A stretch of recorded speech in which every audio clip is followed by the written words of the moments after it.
പരാതിക്കാർ നിയമം മൂലം പരാതി കൊടുത്ത് അയാളെ ശിക്ഷിക്കേണ്ടതാണെങ്കിൽ ശിക്ഷിക്കപ്പെടണം.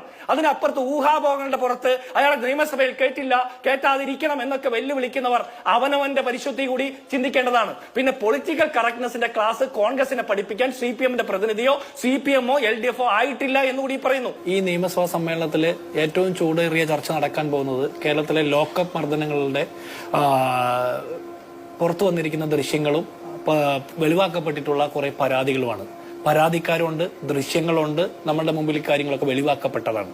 അപ്പൊ അത് പ്രധാനപ്പെട്ട ഒരു ചർച്ചാ വിഷയം. അത് മാത്രമല്ല, കേരളത്തിലെ സാമ്പത്തിക രംഗവുമായി ബന്ധപ്പെട്ട് അല്ലെങ്കിൽ വന്യജീവി പ്രശ്നവുമായി ബന്ധപ്പെട്ട് പെൻഷനും റേഷനുമായി ബന്ധപ്പെട്ട വിഷയം, വിലക്കയറ്റത്തെ സംബന്ധിച്ചുള്ള വിഷയം, ആശാ വർക്കർമാരുടെ സമരം, അങ്ങനെ സമസ്ത മേഖലയിലെയും പ്രശ്നങ്ങൾ അഡ്രസ് ചെയ്തുകൊണ്ടുള്ള ഒരു നിയമസഭാ സമ്മേളനമായിരിക്കും പ്രതിപക്ഷം ഈ അവസരത്തെ ഉപയോഗിക്കാൻ പോകുന്നത്. ഇനി അതിനപ്പുറത്ത് ഇപ്പൊ നിങ്ങൾ ഈ ചർച്ചയുടെ ഭാഗമായിട്ട് എനിക്ക് മുമ്പേ സംസാരിച്ച ആളുകളെല്ലാം മാധു ഉൾപ്പെടെ സംസാരിച്ച് രാഹുൽ മാങ്കൂട്ടത്തിലെ വിഷയം പറഞ്ഞു. ഞാൻ അതിനെക്കുറിച്ച് മറുപടി പറയാൻ തയ്യാറാണ്. കാരണം രാഹുൽ മാങ്കൂട്ടത്തിലുമായി ബന്ധപ്പെട്ട വിവാദം, ആരോപണങ്ങളൊക്കെ ഉയർന്നു വന്ന സാഹചര്യം മുതൽ ഞങ്ങൾ ഒരു ഘട്ടത്തിലും അത്തരം ചർച്ചകളിൽ നിന്ന് മാറി നിന്നിട്ടുള്ള ആളുകളല്ല. നിങ്ങൾക്കും അറിയാം, ഞങ്ങൾ ഒരു മാധ്യമങ്ങളുടെയും ചർച്ചകൾക്ക് വരാതിരിക്കുകയോ മാറി നിൽക്കുകയോ ഒളിച്ചു നടക്കുകയോ ചെയ്തിട്ടില്ല.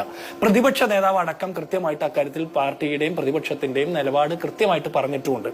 അപ്പോൾ തന്നെ ഈ ലോക്കപ്പ് മർദ്ദനങ്ങളുമായി ബന്ധപ്പെട്ട വിഷയങ്ങൾ വന്നിട്ട് ഒരാഴ്ച കഴിഞ്ഞിട്ടും ദൃശ്യങ്ങളടക്കം പുറത്തു വന്നിട്ട് ഈ നരാധമന്മാരായിട്ടുള്ള പോലീസ് ഉദ്യോഗസ്ഥരെ കുറിച്ചുള്ള ചോദ്യങ്ങൾക്ക് മുമ്പിൽ ഒരിക്കൽ പോലും കമാന്നൊരക്ഷരം മിണ്ടാനായിട്ട് ധൈര്യമില്ലാത്ത മുഖ്യമന്ത്രിയെയാണ് നിരന്തരം ഏത് വിഷയത്തെ കുറിച്ചിട്ടും മറുപടി പറയുന്ന പ്രതിപക്ഷ നേതാവ് VD സതീശൻ അഡ്രസ് ചെയ്യാൻ പോകുന്നത്.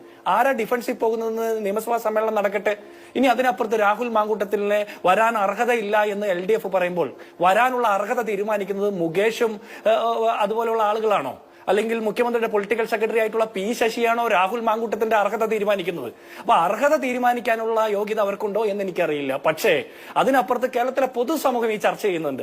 ആരോപണങ്ങൾ ഉയർന്നു വന്ന പശ്ചാത്തലത്തിൽ ഡോക്ടർ ജിൻഡോ ജോൺ പറഞ്ഞ ഒരു കാര്യം ശരിയാണ്. ഒന്ന്, ഈ വിഷയം ഉയർന്നു വന്നപ്പോൾ കോൺഗ്രസ് അതിൽ നിന്ന് മറുപടി പറയുന്നതിൽ നിന്ന് മാറി നിന്നില്ല എന്നുള്ളത്. അത് ആദ്യ സമയം തന്നെ വളരെ പ്രൊയാക്റ്റീവ് ആയതിന് മറുപടിയുമായി വന്നു എന്നൊന്നുമല്ല പറയുന്നത്. എന്നിരുന്നാൽ പോലും ചർച്ചകളിലടക്കം പ്രതിനിധികളെ അയക്കുകയും ആ ചർച്ചയുമായി ബന്ധപ്പെട്ട് സംസാരിക്കുകയും പ്രതിപക്ഷ നേതാവ് അടക്കം പ്രതികരിക്കുകയും പ്രതിപക്ഷ നേതാവും നിങ്ങളുടെ UDF കൺവീനറും KPCC അധ്യക്ഷനും ഒക്കെ പ്രതികരിക്കുകയും ഒക്കെ ചെയ്തു.